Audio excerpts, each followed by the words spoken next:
got this huge natural roof over our heads. And so for the second floor, there wouldn't necessarily have to have been a roof. Right. But the real cleverness is that they tended to build primarily in south-facing alcoves. And so in the winter, when the sun rises further in the south, that south sun will heat the back wall. And at night, the wall radiates out the captured heat. And so it's 10 and 15 degrees. So whatever rocks we see, none of them are shaped in a sense. It's just whatever they could find underfoot. And the mortar is just the dirt that we're standing on.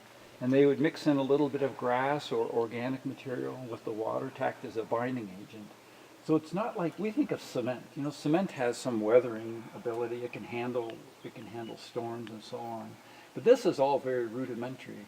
And I think really the reason we have it is because we've got this roof.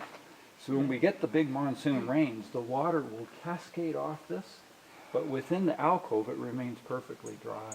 Yeah. And I always say, I think if this were to get wet, it would just fall apart.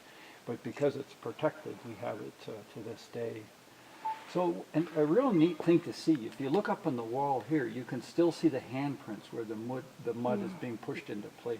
You can see the handprints in a number of spots over here. And these beams over the doorways, they're called lentils. These are juniper beams.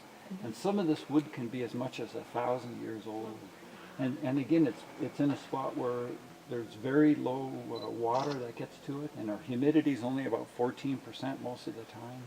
And so it's in a very protected spot, and so it's lasted all these years.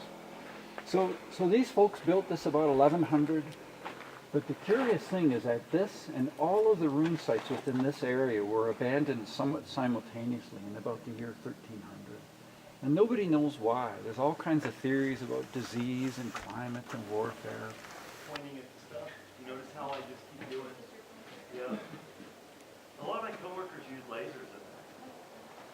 And it's very effective, but